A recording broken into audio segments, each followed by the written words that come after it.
নবনীরদ নিন্দিত কান্তিধারম রস সাগর নাগর ভূপবরম। हरे कृष्णा। सभी को सादर प्रणाम। आज श्रीमद् भागवत में अध्याय 24 स्कंद 4 और श्लोका नंबर 71 से लेकर 75 तक हम लोग पाठ करेंगे। श्लोका नंबर 71। योगा आदेशं उपासाध्या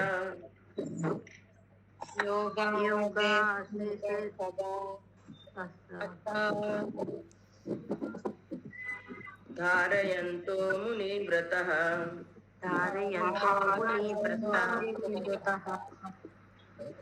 समाहित धिया सर्वा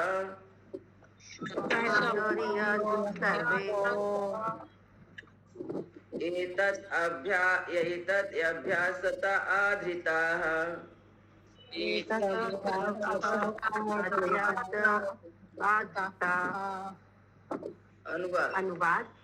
अनुवाद। हे राजपुत्रों, मैंने स्तुति के रूप में तुम्हें पवित्र नाम जप की योग पद्धति बतला दी है।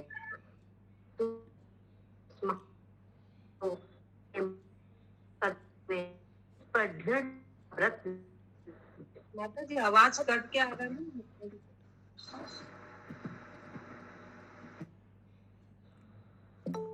श्रद्धा माता जी आप पढ़िए। हाँ पढ़ रहे हैं। हरे कृष्णा। हे राजपुत्रों, मैंने स्तुति के रूप में तुम्हें पवित्र नाम जप की योग पद्धति बतला दी है। तुम सब इस महत्वपूर्ण स्रोत को अपने मनों में धारण करते हुए इस पर दृढ़ रहने का व्रत लो, जिससे तुम महान मुनि बन सको। तुम्हें चाहिए कि मुनि की भांति मौन धारण करके तथा ध्यान पूर्वक एवं आदर सहित इसका पालन करो। तात्पर्य। हठ योग पद्धति में मनुष्य को ध्यान, धारणा, आसन इत्यादि शारीरिक आसन करने होते हैं। उसे एक स्थान पर विशेष आसन लगा करके अपनी नाक के अग्रभाग पर अपनी दृष्टि केंद्रित करनी होती है। हठ योग पद्धति में इतने सारे विधि विधान है कि इस योग में उन्हें कर पाना कठिन है, किंतु भक्ति योग के वैकल्पिक पद्धति न केवल इस योग के लिए वरना अन्य युगों के लिए भी अत्यंत सहज है, क्योंकि इस योग पद्धति का उपदेश शिव द्वारा महाराज प्राचीन बहिर्षद के पुत्रों को दिया गया था। भक्ति योग कोई नवीन नहीं है, क्योंकि 5000 वर्ष पूर्व श्री भगवान कृष्ण ने भक्ति योग का सर्वोच्च योग के रूप में बतलाया था। जबकि श्रीमद् भागवत गीता में श्री कृष्ण अर्जुन से कहते हैं, योगानापि सर्वे मद्गंतरात्मना श्रद्धा मां भजन्ते यो मां से मां उक्ता तमो मता। समस्त योगियों में से जो अत्यंत श्रद्धा पूर्वक प्रेमा भक्ति में मेरी पूजा करता है, वह योग में मुझसे भली भांति संयुक्त रहता है और सबसे सर्वोच्च है। सर्वोच्च योगी वह है जो अपने भीतर भगवान श्री कृष्ण का निरंतर ध्यान करता है और श्री भगवान की महिमा का कीर्तन करता रहता है। दूसरे शब्दों में इस प्रकार का भक्ति योग अनंत काल से चला आ रहा है और अब इस कृष्ण भावना अमृत आंदोलन में चालू है। इस प्रसंग में मुनि व्रता शब्द महत्वपूर्ण है, क्योंकि जो आध्यात्मिक जीवन में प्रगति करना चाहता है वह उन्हें मौन रहना चाहिए। मौन का अर्थ है केवल कृष्ण कथा की बात करना या श्री कृष्ण का गुणानुवाद। यह मौन महाराज अमृत जैसा है। सवे मना कृष्णा पद अवरिंदम योशांसी वैकुंठ गुण वर्णा ने। राजा अम्बरीश ने सदैव श्री भगवान के चरण कमल में ही अपने मन को स्थिर रखा और उन्हीं का गुणानुवाद किया। श्रीमद् भागवतम 9.4.19 में हमें चाहिए कि हम अवांछित व्यक्तियों से व्यर्थ बातें करने से बचकर इस जीवन के अवसर को महान संत बनने में लगाएं। हमें या तो श्री कृष्ण का गुणानुवाद करना चाहिए या हरे कृष्ण का कीर्तन करना चाहिए। यह मुनि व्रत कहलाता है। बुद्धि को अत्यंत प्रखर होना चाहिए, समाहित धिया तथा कृष्ण भक्ति की दिशा में कार्य करना चाहिए। एदत धम्य सतादृष्टा शब्द बताते हैं कि यदि इन आदेशों को गुरु से आदर पूर्वक प्राप्त किया जाए और विधि पूर्वक इसका ध्यान किया जाए तो यह भक्ति योग अत्यंत सरल लगेगा। हरे कृष्ण। हरे कृष्णा। किसी को कोई प्रश्न है? तो इसमें शिव जी राजपुत्रों माने प्रचेताओं को बता रहे हैं, जो 10 लोग हैं उनको बता रहे हैं कि भगवान का भक्ति ही सर्वोपरि है और गुरु के आदेश के अनुसार जैसा गुरु आदेश दे वैसा करना चाहिए। यहाँ पे है मुनिव्रता शब्द। मुनिव्रता शब्द मतलब जैसे महाराज अम्बरीश ने हमेशा अपने मन को भगवान में लगाया था, भगवान का हर ही काम करते थे और उसी प्रकार इसमें बातें दूसरों से गलत बातें कुछ भी नहीं करना चाहिए। भगवान का गुणानुवाद करना चाहिए या भगवान का कीर्तन करना चाहिए, भगवान के विषय में मन में सोचते रहना चाहिए और मौन रहना चाहिए। इसी को मुनिव्रता कहा गया है। और समाहिता कृष्ण भक्ति की दिशा में कार्य करना। कृष्ण भक्ति की दिशा में जो भी सेवा हो, कार्य करना हो, मन के अंदर भगवान का चिंतन करते रहने से भी एक प्रकार का सेवा ही है। एता अभ्यास सतादृता शब्द बताते हैं यदि इन आदेशों का गुरु से आदर प्राप्त किया जाए तो विधि पुरुष का अभ्यास किया जाए तो यह भक्ति योग अत्यंत सरल होगा। मतलब जो गुरु हमें आदेश देते हैं, जिस गुरु परंपरा में है जो आदेश हमें देते हैं तो उसके अनुसार हमें कार्य करना चाहिए, तो इससे हम भक्ति में आगे बढ़ जाएंगे। मनमानी नहीं करना चाहिए, जैसा गुरु ने आदेश दिया है वैसा ही हमको करना चाहिए। ये सब प्रचेताओं को शिव जी बता रहे हैं, क्योंकि बोलना है जो हठ योग है ये सब बहुत कठिन है। धारणा, आसन, ध्यान ये सब कलयुग में नहीं हो पाएगा। श्लोक नंबर 72। इदम आह पुरस्माकम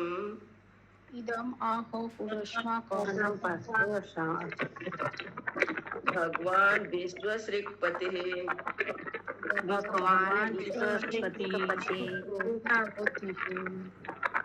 भगवादी नामात्मजा नाम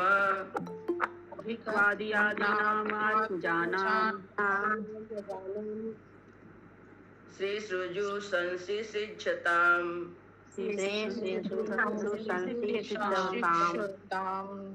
अनुवाद। बैठे बैठे जी पढ़िए आपका तो आवाज ठीक हो गया। हरे कृष्णा। हाँ माता जी। सर्वप्रथम समस्त प्रजापतियों के स्वामी ब्रह्मा ने हमें यह स्तुति सुनाई थी। भृगु आदि प्रजापतियों को भी इसी श्लोक की शिक्षा दी गई थी क्योंकि वे संतान उत्पत्ति करना चाह रहे थे। तात्पर्य: भगवान श्री विष्णु ने ब्रह्मा को उत्पन्न किया, फिर ब्रह्मा ने शिव तथा भृगु मुनि इत्यादि अन्य ऋषियों मरीचि, आत्रेय, वशिष्ठ तथा अन्य को उत्पन्न किया। इन सब ऋषियों को संतान उत्पन्न करने का भार सौंपा गया था। चूंकि प्रारंभ में जीवों की संख्या अधिक न थी, अतः श्री विष्णु ने सृजन करने का कार्य ब्रह्मा को सौंपा और ब्रह्मा ने सृष्टि बनाए रखने हेतु हजारों देवता तथा ऋषि उत्पन्न किए। साथ ही ब्रह्मा ने अपने पुत्रों तथा शिष्यों को यह स्तुति जिसे शिव सुना रहे हैं सुनाकर सचेत किया कि भौतिक सृष्टि का अर्थ है भौतिक व्यस्तता, किंतु इस व्यस्तता का निराकरण श्री भगवान के साथ अपने संबंध को सदैव स्मरण करते हुए किया जा सकता है। जैसा कि शिव द्वारा की गई इस स्तुति में बताया गया है, इस प्रकार से हम पूर्ण पुरुषोत्तम भगवान के निरंतर संपर्क में रह सकते हैं। इस तरह सृष्टि में व्यस्तता के बावजूद हम कृष्ण भक्ति के पथ से विचलित नहीं होंगे। कृष्ण भावना अमृत आंदोलन विशेष रूप से इसी प्रयोजन से चलाया गया है। इस भौतिक जगत में प्रत्येक व्यक्ति वर्णाश्रम धर्म में बताए गए वृत्तिपरक कर्म में लगा रहता है। यह ठीक है कि ब्राह्मण, क्षत्रिय, वैश्य, शूद्र तथा प्रत्येक व्यक्ति अपने अपने काम में लगे हुए हैं, किंतु यदि वो अपने पहले कर्तव्य पूर्ण पुरुषोत्तम भगवान से निरंतर संपर्क रखने को स्मरण में रखते हैं तो सब कुछ सफल हो जाएगा। यदि वे केवल ब्राह्मण, क्षत्रिय, वैश्य तथा शूद्र के वर्णाश्रम धर्म का ही पालन करने में लगे रहते हैं और श्री भगवान से अपने शाश्वत संबंध का स्मरण नहीं करते तो उनका सारा व्यापार, कर्म तथा सारा वर्णाश्रम धर्म मात्र समय का अपव्यय होगा। श्रीमद् भागवतम के प्रथम स्कंद 1.2.8 में इसकी पुष्टि की गई है। धर्म स्वनुष्ठित पुंसाम विश्व के सन कथासु य नोत्यापाद यद्धाति रतिम श्रम एव केवलम। निष्कर्ष यह है कि भले ही मनुष्य अपने वृत्तिपरक कर्मों को करने में लगा हुआ हो, फिर भी उसके कृष्ण भक्ति के कार्यों में कुछ बाधा नहीं आनी चाहिए। मात्र श्रवणम कीर्तनम की भक्ति संपन्न करनी चाहिए। सुनना, कीर्तन करना तथा स्मरण करना, अपने कर्म धर्म को छोड़ देना आवश्यक नहीं है, जैसा कि श्रीमद् भागवत गीता 18.46 में कहा गया है। यत प्रवृत्ति भूर्ता नाम येन सर्वमितं तमं स्वकर्मणा तंभ्यर्च सिद्धिं विदन्ति मानव। मनुष्य अपना कर्म करता हुआ जीवों के उद्गम तथा सर्वव्यापी श्री भगवान की पूजा करके सिद्धि प्राप्त कर सकता है। इस प्रकार मनुष्य अपना कर्म करता रह सकता है, किंतु यहाँ पर शिव ने जो स्तुति बताई है, यदि उससे मनुष्य पूर्ण पुरुषोत्तम भगवान की पूजा करता है तो उसका जीवन पूर्ण रूपेण सफल हो जाता है। स्वनिष्ठितस्य धर्मस्य स्वनिष्ठित धर्म संसिद्धि हरति तोषणम। श्रीमद् भागवतम 1.2 हरितोषणम, हरति नहीं, हरितोषणम। श्रीमद् भागवतम 1.2.13 हमें अपना वृत्तिपरक कर्म तो करना ही चाहिए, किंतु यदि हम अपने कर्मों से पूर्ण पुरुषोत्तम भगवान को प्रसन्न करने का प्रयास करें तो हमारा जीवन सफल हो जाए। हरे कृष्णा। हरे कृष्णा। किसी का कोई प्रश्न है? इसमें प्रचिताओं को बता रहे हैं शिव जी कि अपने कर्मों के द्वारा भी हम भगवान को प्रसन्न कर सकते हैं और भगवान का हमेशा याद रखें और अपना जो कर्म जिस भी जाति में हम है, ब्राह्मण, वैश्य, शूद्र, क्षत्रिय, जिसमें भी हम है, वो कर्म करते हुए भी हम भगवान को प्रसन्न कर सकते हैं। इसमें दिया हुआ स्वनिष्ठा धर्मस्य असंसिद्धम हरितोषणम। हरितोषणम मतलब भगवान को प्रसन्न कर सकते हैं। अपने धर्म में स्थित हुए भी हम भगवान को प्रसन्न कर सकते हैं। श्लोका नंबर 63। ते वयं नोदिता सर्वे प्रजा सर्गे ब्रजेश्वरा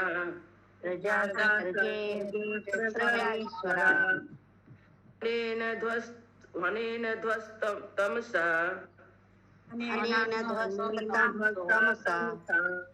श्री क्षमो विविधा प्रजा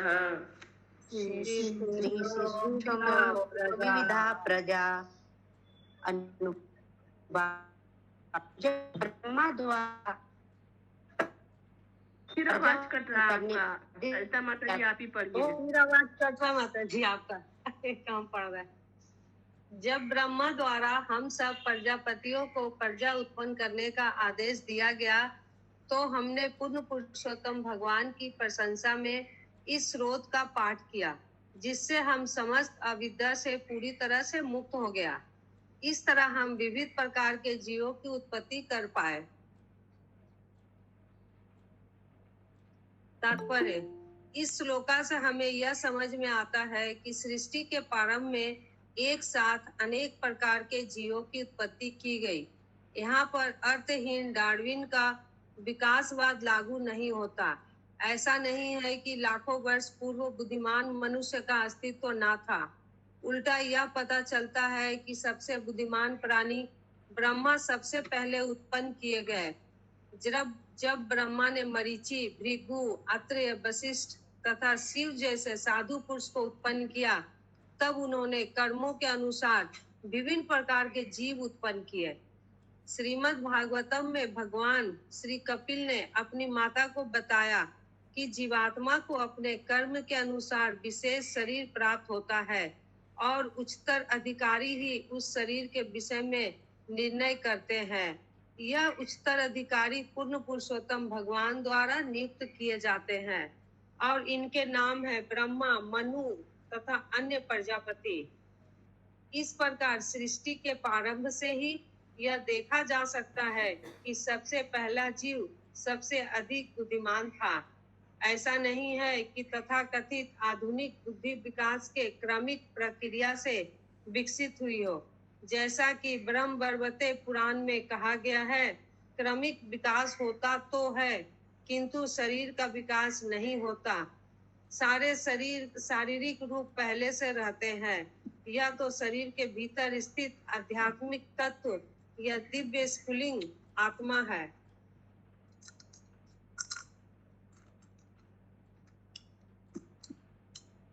जिसका विकास हो रहा है वह यह विकास प्रकृति के नियमों के अंतर्गत श्रेष्ठ अधिकारी का निर्देशन में होता है। इस श्लोक से यह समझा जाता है कि सृष्टि के प्रारंभ से ही विभिन्न प्रकार के जीव विद्वान थे। ऐसा नहीं है कि उनमें से कुछ विलुप्त हो गए। सब कुछ यहाँ पर है, केवल ज्ञान के अभाव के कारण हम वस्तुओं को उनके वास्तविक रूप में नहीं देख पा रहे हैं। इस श्लोका का ध्वस्त तमसा शब्द अत्यंत महत्वपूर्ण है, क्योंकि अज्ञान से मुक्त हुए बिना विभिन्न प्रकार के जीवों की उत्पत्ति को नियंत्रित नहीं किया जा सकता। जैसा कि भागवतम 3.31.1 में कहा गया है, दैवेनेत्रना श्रेष्ठ अधिकारियों के नियंत्रण में ही शरीर प्रदान किया जाता है। यदि ये श्रेष्ठ अधिकारी सभी प्रकार के अपूर्णताओं से मुक्त नहीं होंगे तो जीवों के विकास की प्रक्रिया को किस प्रकार नियंत्रित करेंगे। वैदिक आदेशों को मानने वाले ड्राविन के विकासवादी को स्वीकार नहीं कर सकते, क्योंकि यह अधूरे ज्ञान के कारण विकसित किया गया है। हरे कृष्ण। हरे कृष्णा। किसी को कोई प्रश्न है?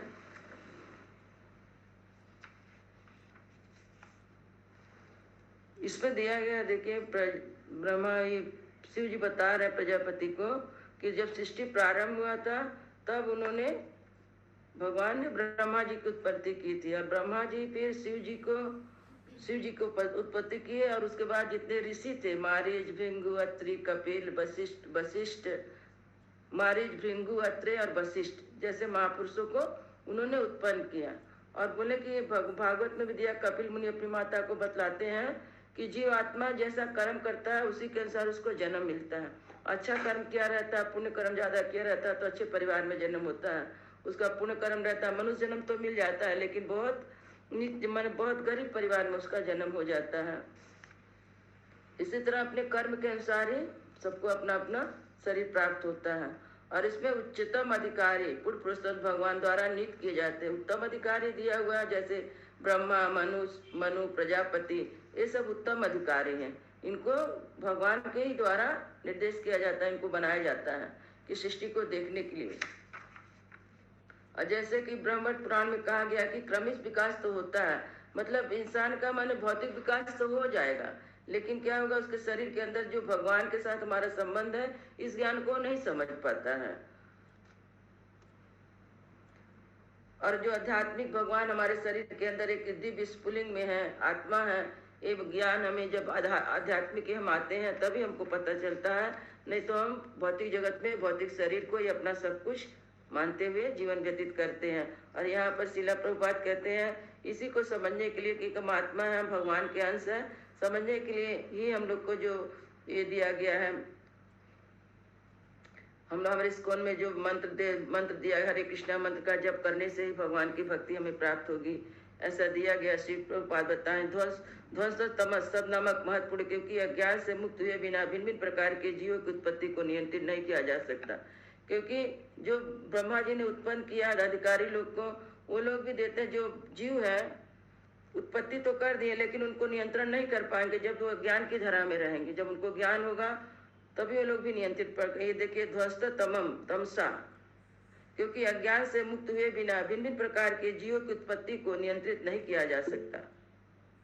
और देवेन नेत्रेण, शेष अधिकारी के नियंत्रण में ही शरीर प्रदान किया जाता है। यदि वह श्रेष्ठ अधिकारी सभी प्रकार की अपूर्णताओं से मुक्त नहीं होंगे तो जीव के विकास की प्रक्रिया को किस प्रकार नियंत्रित कर सके। बोले श्रेष्ठ अधिकारी यदि अच्छी तरह से, वे लोग भी, उनको भी ज्ञान कम होगा तो वो लोग भी नहीं कर पाएंगे, नियंत्रित नहीं कर पाएंगे। वैदिक आदेशों के मानने वाले डार्विन के विकासवाद को स्वीकार नहीं किया जा सकता। डार्विन क्या था, वो जो बोलते थे पहले हम लोग का बंदर जैसे थे, वैसे इतिहास में आता है कि पहले हम लोग का मनुष्य रूप में बंदर के थे, बाद में प्रगति करते करते मनुष्य के रूप में आए। ऐसा सिद्धांत नहीं। अध्यात्म बताता है कि भगवान पहले ब्रह्मा जी को उत्पन्न किए, फिर ब्रह्मा जी ने ब्रह्मा जी ने शिव जी को उत्पन्न किया, फिर ऋषियों को उत्पन्न किया। इस तरह हमारा आध्यात्मिक हमें बताता है। लेकिन बोलते हैं डार्विन का जो विकासवाद का, इसको हम लोग स्वीकार नहीं करते हैं। श्लोका नंबर 74। हरे कृष्णा माता जी। ये जो ब्रह्म वर्ते पुराण जो लिखा हुआ है ना, उसका ऊपर वाला लाइन, आधुनिक बुद्धि विकास की क्रमिक प्रक्रिया से विकसित हुई है, तो ये क्या, इसका माने समझ में नहीं आया। ऐसा नहीं है। देखिए उसके ऊपर का लाइन देखिए, तथा कथित आधुनिक बुद्धि विकास की क्रमिक प्रक्रिया से विकसित हुई हो। क्रमिक प्रक्रिया क्या है? ऐसा नहीं है कि तथाकथित आधुनिक बुद्धि, जो हमारी आधुनिक बुद्धि अभी विकास की क्रमिक प्रक्रिया से, जो आज की आधुनिक बुद्धि है जिसमें विकास हुआ है, जैसा कि ब्रह्म पुराण में कहा गया कि क्रमिक विकास तो होता है किंतु शरीर का विकास नहीं होता। क्योंकि उन्हें आधुनिक युग में उन्हें तो बहुत ज्यादा सभ्यता करते हैं, बहुत ज्यादा माने पैसा पे ये लोग फोकस करते हैं, लेकिन वो लोग ज्ञान पे नहीं फोकस करते कि हम भगवान के हैं, भगवान के अंश है। ऐसा ज्ञान उनके पास नहीं है। आधुनिक में तो यही है ना, सिर्फ देह बुद्धि में रहते हैं, उसमें विकास करते हैं ज्यादा। देखिए शारीर का पहले से रहता, देखिए विकास, किंतु शरीर का विकास नहीं होता। शारीरिक रूप से पहले से ही रहते हैं, या शरीर के भीतर स्थित आध्यात्मिक तत्व या दिव्य स्फुलिंग आत्मा है, ऐसा ज्ञान उनको नहीं रहता है। उसी को क्रमिक विकास कहा गया। 74। अथेदम नित्यदायुक्तो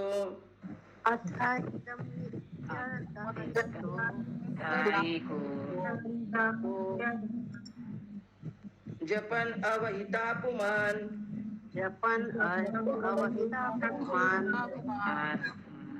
आचिरात यच्छेय आपनोति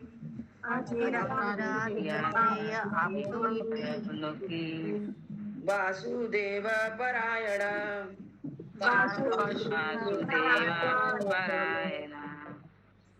अनुवाद।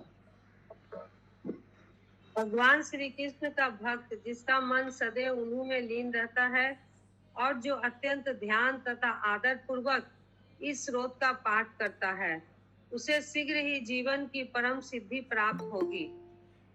तात्पर्य, सिद्धि का अर्थ है भगवान कृष्ण का भक्त बनना। जैसा कि श्रीमद् भागवतम के प्रथम स्कंद 1.2.28 में कहा गया है, वासुदेवा परा वेदा वासुदेवा परा मखा। जीवन का चरम लक्ष्य वासुदेव या कृष्ण है।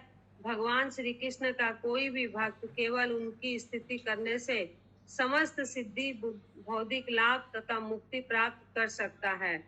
बड़े बड़े ऋषियों तथा महापुरुषों ने, जैसे कि ब्रह्मा तथा शिव ने, भगवान श्री कृष्ण की अनेक प्रकार से स्तुतियां की हैं। भगवान श्री कृष्ण शिव ब्रीचित्तनुतम कहलाते हैं। श्रीमद् भागवतम में 11.5.33 में शिव अर्थात शिव तथा वृक्षत अर्थात ब्रह्मा, ये दोनों देवता भगवान वासुदेव श्री कृष्ण की स्तुति करते रहते हैं। यदि हम इन महापुरुषों के पद चिन्ह पर चले और भगवान श्री कृष्ण के भक्त बन सके तो हमारा जीवन सार्थक हो जाए। दुर्भाग्यवश लोग इस रहस्य को नहीं जानते।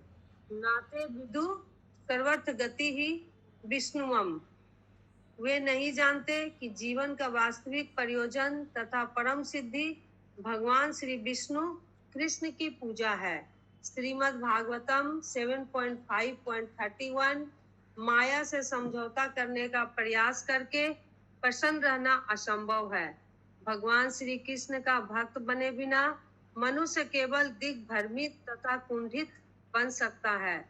जीवों के इस विपदा से बचाने हेतु श्रीमद् भागवत गीता में 7.19 में भगवान श्री कृष्ण ने संकेत दिया, बहुनानां जन्मन्ते ज्ञानवान्मा परम पदे वासुदेवा सर्वमिति स महात्मा दुर्लभ सुदुर्लभा। अनेक जन्म जन्मांतरों के बाद ज्ञानी मनुष्य भली भांति यह जानते हुए कि वासुदेव रूप में मैं ही सब कुछ हूँ, मेरी शरण में आ जाता है, ऐसा महात्मा अत्यंत दुर्लभ होता है। वासुदेव के भक्त बनकर हम जो भी चाहे वह वर प्राप्त कर सकते हैं। हरे कृष्ण। हरे कृष्णा। किसी का कोई प्रश्न है?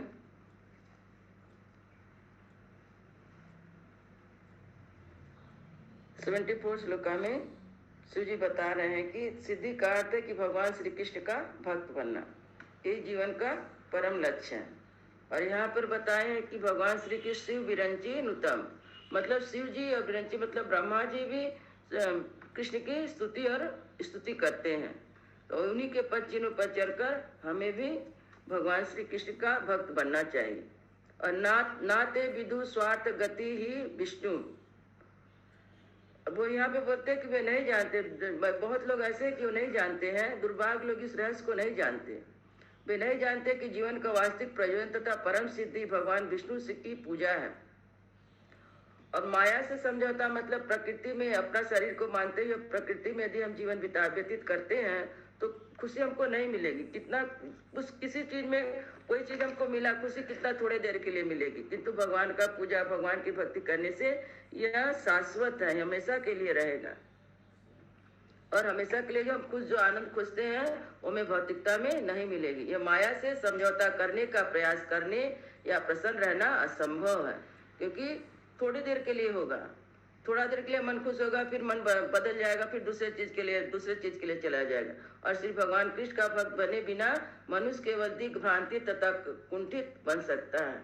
यदि भगवान कृष्ण का भक्त नहीं है तो उसका मन भ्रमता रहेगा, चारों तरफ खुशी खोजता रहेगा, क्योंकि हम भगवान के अंश हैं। भगवान को अनजाने में हम भगवान को ही खोज रहे हैं, लेकिन हमको ये पता नहीं कि हमारे शरीर के अंदर ही भगवान है, हम भगवान के अंश हैं। इस बात को हम भूल गए। इस बात को हमें गुरु द्वारा सिखाया जाता है, तो हमें फिर भगवान का स्मरण हो जाता है। बोलते बहु नाम जन्म बहुत जन्मों के बाद जो ज्ञानवान मनुष्य उसको यह ज्ञान होता है कि हम भगवान के ही हैं, पहले भी थे, अभी है, आगे भी हम भगवान के ही रहेंगे। जैसे भगवान अविनाशी है उसी तरह आत्मा भी अविनाशी है, और आत्मा नहीं मरता, तो उसे मनुष्य को भगवान भक्ति में आने पे मरने का डर खत्म हो जाता है, क्योंकि उसको पता चल जाता है कि हमको शरीर छोड़ना है। हम जो आत्मा है वो तो आत्मा रहेगा ही। यदि हम भक्ति करते तो भगवान के धाम में जाएंगे, यदि हम भक्ति नहीं करते हैं तो किसी उच्च योनि में ही जाएंगे, क्योंकि हम भक्ति कर रहे हैं। अंतिम श्लोका 75।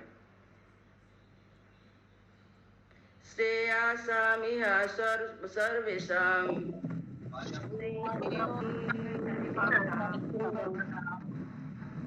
ज्ञानानि श्रेयसं परम्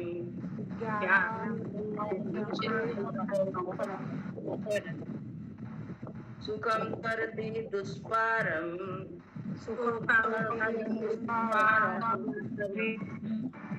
ज्ञाननैवर्षन् अवर्णम्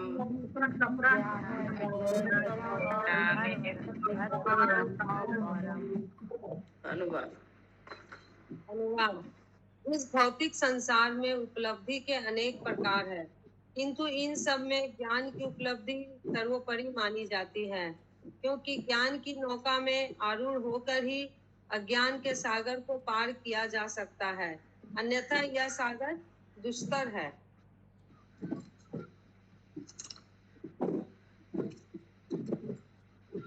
तात्पर्य: वास्तव में इस भौतिक संसार में प्रत्येक व्यक्ति अज्ञान के कारण कष्ट उठा रहा है। प्रतिदिन यह देखने में आता है कि ज्ञानहीन मनुष्य किसी न किसी तरह का आपराधिक कृत्य कर बैठता है और बाद में पकड़ा जाता है और दंडित होता है। हरे कृष्णा। किरण माता जी का ऑन है, इसीलिए आप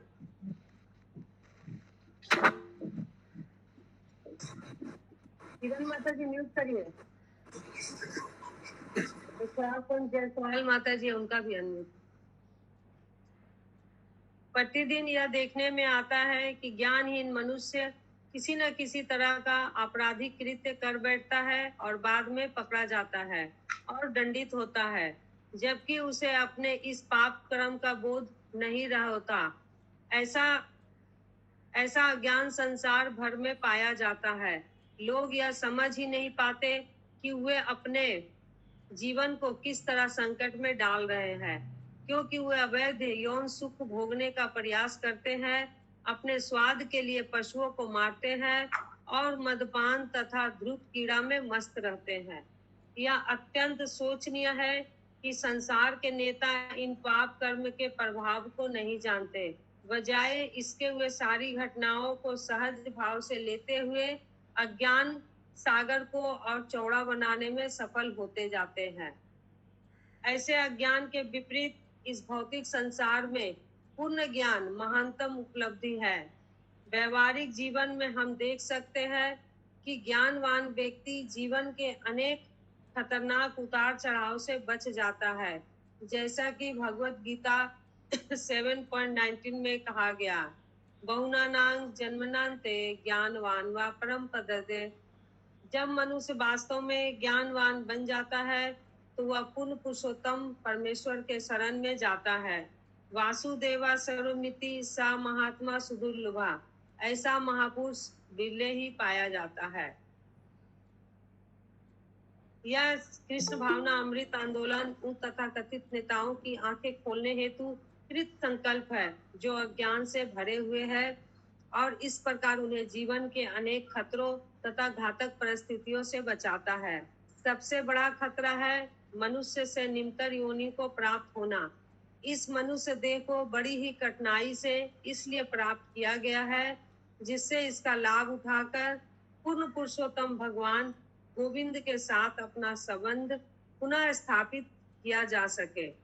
अतः शिव उपदेश देते हैं कि जो उनके स्रोत का लाभ उठाएंगे वे शीघ्र ही भगवान वासुदेव के भक्त बनेंगे और अज्ञान सागर को पार करने तथा जीवन को पूर्ण बनाने में समर्थ हो सकेंगे। हरे कृष्ण। श्री ग्रंथराज भागवतम की जय। श्रीला प्रभुपाद की जय। कोई क्वेश्चन है?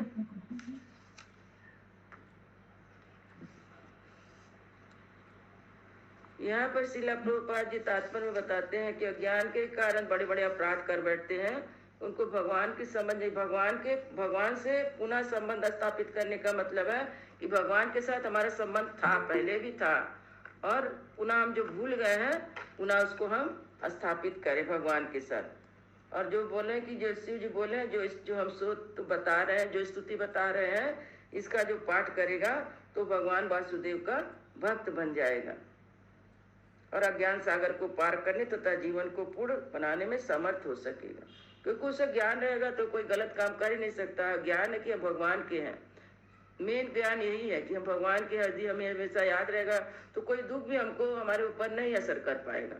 हम भूल जाते हैं, हम देह भाव में रहते हैं, तो इस कारण हमें दुख हमेशा सताता रहता है।